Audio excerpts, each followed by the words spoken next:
എനിക്കൊരു പട്ടിക്കുട്ടിയെ കൊണ്ട തരാവെന്ന് പറഞ്ഞിട്ട് കാലം കുറെ ആയല്ലോടാ. നടക്കുവോടാ? നടക്കുമോന്നോ? നടക്കുക മാത്രമല്ല ഓടുകയും ചെയ്യും. അന്ത്രയോസ് അല്ലേ ആ വരുന്നത്? വലിയ വിഷമത്തിലാണല്ലോ. അന്ത്രയോസേ, മകളുടെ കല്യാണക്കാരിയൊക്കെ എന്തായി? ഓ, അവളുടെ കല്യാണക്കാരി ഒരു കുഴഞ്ഞ പ്രശ്നമായിരിക്കാണ് ആശാനെ. അവളെ കെട്ടാൻ ഇപ്പൊ 12 പേരാ മുന്നോട്ട് വന്നിരിക്കുന്നത്. മോള് പാരലൽ കോളേജിലാണോ പഠിച്ചത്? അവളും ആകെ ചിന്താക്കുഴപ്പത്തില. ആരെ ഉപേക്ഷിക്കാൻ പറ്റിയല്ലെന്നാ അവള് പറയുന്നത്. അതെന്നാടാവേ, അവള് തെരഞ്ഞെടുപ്പിന് നിൽക്കുന്നുണ്ടോ? 1 ലക്ഷമാ എല്ലാവരും ശ്രീധനം ചോദിക്കുന്നത്. എന്റെ കയ്യിലാണ് കാലണയില്ല. ഇപ്പൊ എന്നാ ചെയ്യാനാ? ആലോചിച്ചിട്ട് ഒരു എത്തും പിടിയും കിട്ടണില്ല. ഞാനൊരു പണി പറയാം. ഒരു ലോട്ടറി നടത്തുക. ഒരു ടിക്കറ്റിന് 100 രൂപ വെച്ച് വീഴുന്നവന് പെണ്ണിനെ കല്യാണം കഴിച്ചു കൊടുക്കുക. ആരെങ്കിലും ടിക്കറ്റ് എടുക്കുവോ? ആ കാര്യത്തിൽ താൻ പേടിക്കേണ്ടത്. സ്ത്രീധനം കൊടുക്കാനുള്ള കാശും കഴിഞ്ഞ് കുറച്ച് മിച്ചവും കിട്ടും. ഈ കാര്യത്തിൽ ഇവിടുത്തെ ചെറുപ്പക്കാർക്ക് 100 രൂപയൊന്നും ഒരു പ്രശ്നവും അല്ലടോ. അന്ത്രയോസിന്റെ മകളെ മേനകയെ പോലെ സുന്ദരിയാ. ആൾക്കാർ ഇടിച്ചു കയറിക്കോളും. ടിക്കറ്റ് ഞങ്ങള് വിറ്റോളാം.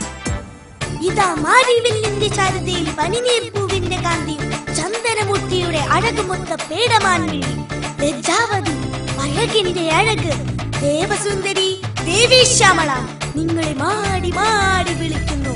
കടന്നു വരൂ, അറച്ചു നിൽക്കാതെ മടിച്ചു നിൽക്കാതെ കടന്നു വരൂ. ടിക്കറ്റ് വില വെറും 100 രൂപ മാത്രം. ഇത് വെറും കനൽ കട്ടിയല്ല, വെറും തങ്കമല്ല, 916ന്റെ പരിശുദ്ധിയോട് കൂടിയ തരി തങ്കം. അതാണ് ദേവി ശ്യാമള, ജനകോടികളുടെ വിശ്വസ്ത സ്ഥാപനം. നിങ്ങളിൽ ആരാണ് ഭാഗ്യവാനെന്ന് വിധി പ്രഖ്യാപിക്കുന്ന ദേവി ശ്യാമളയുടെ 1ാമത് നറുക്കെടുപ്പ് നാളെയാണ്. കടന്നു വരും ചേട്ടന്മാരെ. എടാ, ഒരു 3 ടിക്കറ്റ് കാണാം. വേഗമാകട്ടെ, എണ്ണപ്പെട്ട ടിക്കറ്റുകൾ കൂടി മാത്രം. ഇതിൽ ഇനി നറുക്കെടുപ്പിന് 3 ദിവസം കൂടി ഉണ്ടല്ലോടി. അതുകൊണ്ടല്ലേ നാളെ എന്ന് വിളിച്ചത്. ടിക്കറ്റ് എല്ലാം ഒറ്റ ദിവസം കൊണ്ട് തന്നെ വിറ്റ് തീർന്നു. ഇനി നറുക്കെടുപ്പ് നടത്തിയാ മതി. ദേവി ശ്യാമള കല്യാണ ലോട്ടറിയുടെ നറുക്കെടുപ്പ് ഫലം ഇനി പറയുന്നതാണ്. 1ാം സമ്മാനം കിട്ടിയ ടിക്കറ്റ് നമ്പർ 618 618.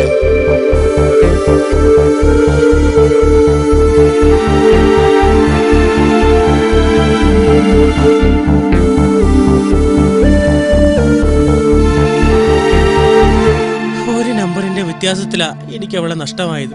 സമ്മാനം കിട്ടിയ നമ്പർ 618, എന്റെ നമ്പർ 617. ഞാനിതെങ്ങനെ സഹിക്കും?